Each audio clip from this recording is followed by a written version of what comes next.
Capítulo 17, parte 1. Não me lembro como eu respondi àquela primeira pergunta do Léo, apenas que conseguimos evitar com sucesso polemizar sobre nosso relacionamento, sobre os pormenores de como ele tinha acabado e sobre fatos de natureza pessoal, por um longo período do voo. Em vez disso, preferimos águas mais seguras e falamos de filmes e músicas, viagens e trabalho. O tipo de papo de quando se conhece alguém e deseja saber mais sobre essa pessoa, ou quando encontra um velho conhecido que não via há tempos. Ficamos só no superficial, ainda assim havia algo no ar, uma série de perguntas e respostas corriqueiras, marcadas por intervalos de um silêncio reconfortante. Tão reconfortante, aliás, que acabamos nos deixando levar pelo terreno da intimidade. Foi acontecendo na maior inocência, quando terminei de contar a ele sobre uma sessão de fotos que havia feito em Adirondacks. Tem algo sobre fotografar uma cidadezinha, seus moradores, eu contei, pessoas tão arraigadas e a geografia é tão gratificante. Minha voz foi sumindo conforme Léo me fitava. Você adora o que faz de verdade, não é? O tom dele era de tanta admiração que meu coração amoleceu. Sim, respondi com a voz macia. Adoro mesmo. Deu para ver isso hoje. Eu amei assistir a você trabalhando. Eu sorri, sentindo uma tentação irresistível de dizer a ele que também amei vê-lo fazendo sua entrevista. Mas deixei que ele prosseguisse. É engraçado, ele comentou, quase como se estivesse pensando alto.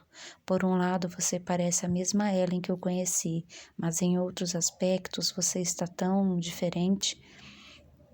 Eu me perguntei em que ele estava se baseando para fazer aquele comentário, pois, juntando todas as informações que trocamos desde que nos esbarramos naquele cruzamento, não chegava a 1 hora de papo.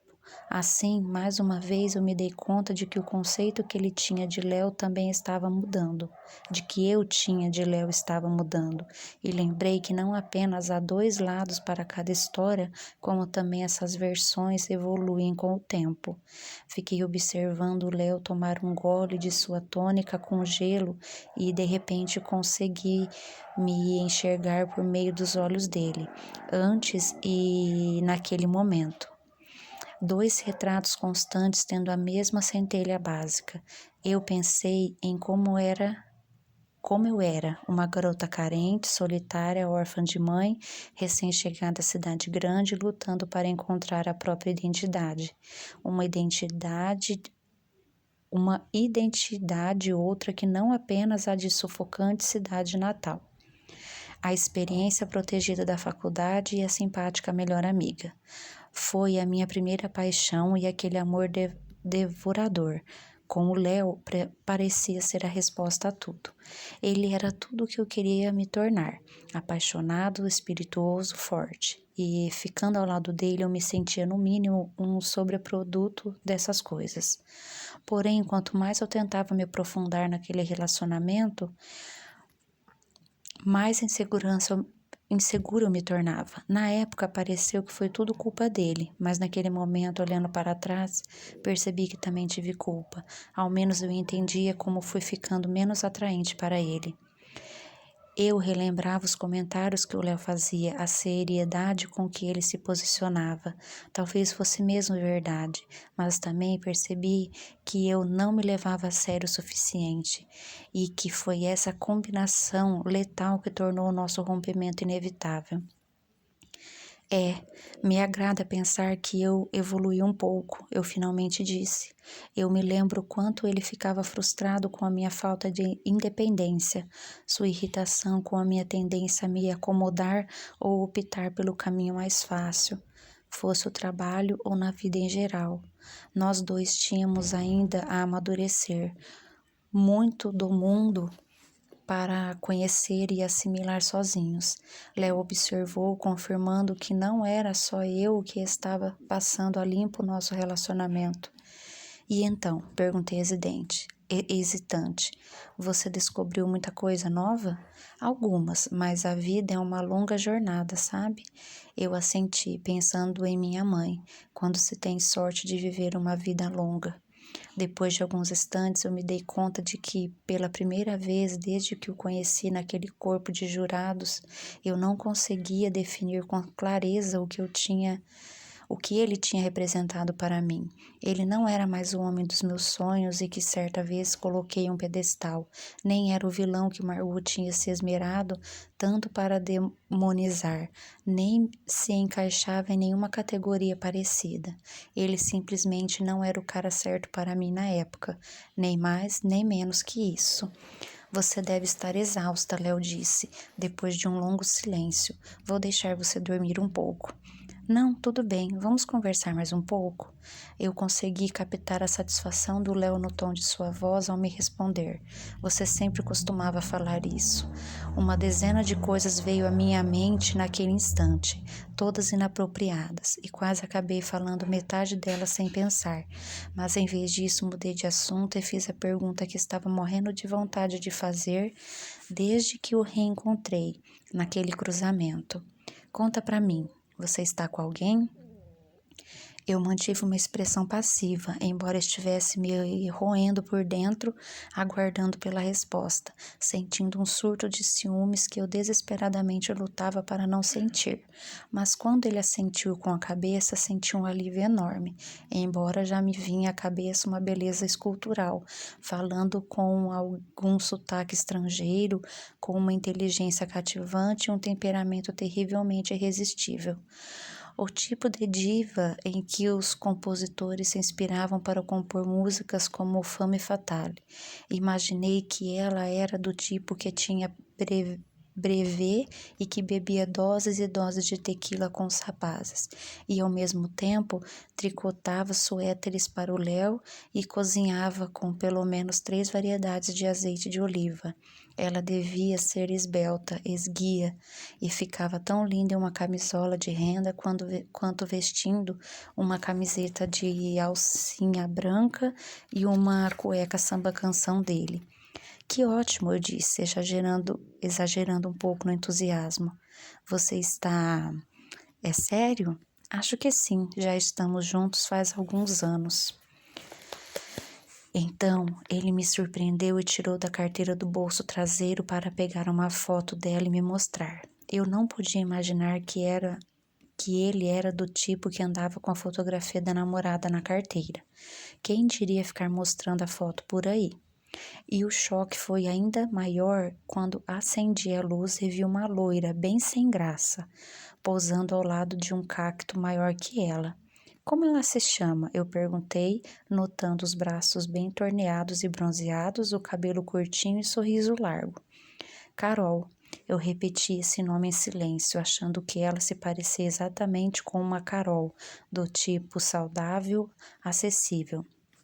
Ela é bonita, eu disse, devolvendo a foto para ele. Achei que esse era o comentário indicado a fazer, na verdade, o único comentário possível. Léo recolocou a foto em seu lugar na carteira e balançou a cabeça, como que dizendo que concordava com a minha avaliação e admitindo que ele mesmo não a considerava terrivelmente irresistível nem impressionante. Contudo, apesar da sua aparência comum, fui acometida de um senso de competição que eu não sentiria se ela fosse maravilhosa, como inicialmente eu imaginava.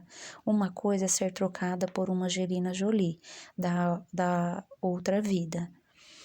Outra, bem diferente, é ser substituída por alguém sem dúvida da minha categoria. Conta como você e a Carol se conheceram. Ele limpou a garganta como se organizasse as ideias e então disse: Bem, na verdade não há muito o que contar. O que, é claro, me deixou muito feliz. Ora, vamos, pressionei, querendo ouvir mais sobre o encontro às escuras, que eu considerava o ponto mais baixo da esfera do romance. Tá bom, ele concordou. Nós nos encontramos em um bar na noite mais repugnante do ano, ao menos na cidade de Nova York. Réveillon, eu disse com um sorriso, fazendo de conta que não guardava nenhuma amargura. Quase, Léo disse com uma piscadela. St. Patrick's Day. Eu sorri, pensando no quanto eu não dava a mínima para celebrar o patrono da Irlanda todo dia 17 de março. Ora, Léo, vai me dizer que você não gosta de ir a um bom pub lotado e barulhento e entornar um barril de cerveja colorida de verde de manhã bem cedinho ao som de cantigas irlandesas? Eu caçoei. Claro, tanto quanto adoro ver os carinhas das universidades vomitando em público por Manhattan. Dei risada. O que afinal você estava fazendo no St. Patrick's Day? Eu sei, um choque, não? Eu não estou treinando para nenhum concurso de popularidade, mas já não sou mais tão antissocial como antes. Acho que algum amigo com sangue irlandês deve ter me persuadido naquela noite. Eu resisti à tentação de comentar, e pelo visto ele teve mais sucesso que eu. Mas em vez disso eu perguntei, e a Carol, ela é irlandesa? Foi uma pergunta estúpida, mas me ajudou a não perder o foco e saber mais sobre a vida amorosa do Léo. Algo desse tipo, inglesa, escocesa, irlandesa, tanto faz. E por fim ele acrescentou do nada, ela é de Vermont.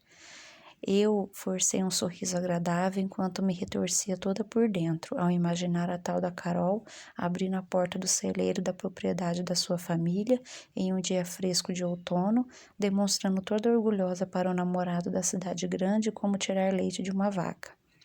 Os dois rindo à vontade por ele não conseguir acertar o movimento certo, e o leite espirrando no rosto dele, antes que ele tombasse vagarosamente no banquinho de madeira pintado e caísse na cama de feno. Então ela se atiraria sobre ele, arrancando-lhe o macacão. Eu bloqueei a cena e me permiti perguntar um pouco mais sobre Carol.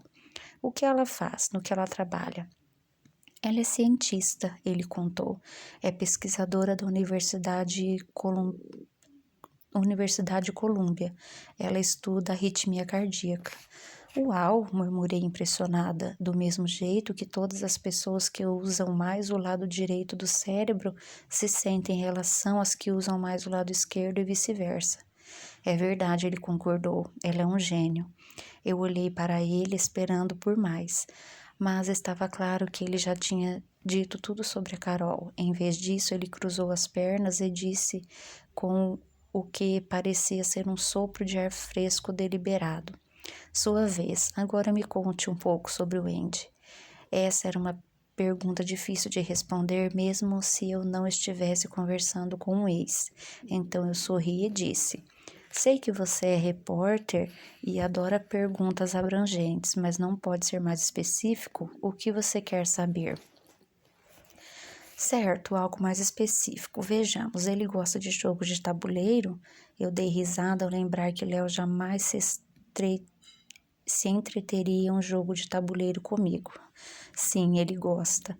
Ah, que sorte a sua, Léo comentou. Eu sorri e balancei a cabeça concordando. Algo mais?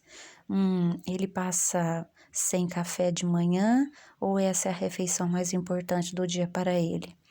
A última opção.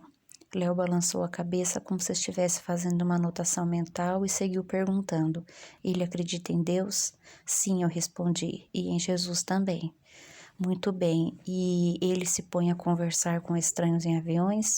De vez em quando, responde sorrindo, mas em geral, não com ex-namoradas, pelo que eu sei.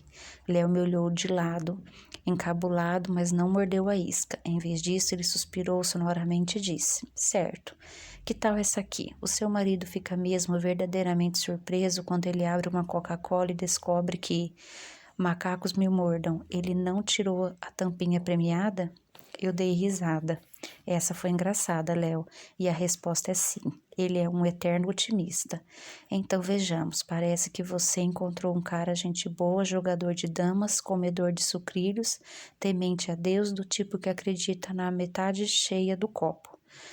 Eu caí na gargalhada, mas temi que o interrogatório do Léo tivesse pintado uma imagem que não fazia jus ao Andy, ou diminuía sua importância. Assim decidi fazer-lhe justiça e acrescentei: verdade, Andy é um homem maravilhoso e uma pessoa maravilhosa. Eu tenho mesmo muita sorte.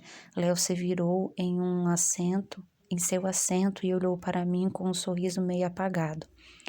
Ele também teve sorte.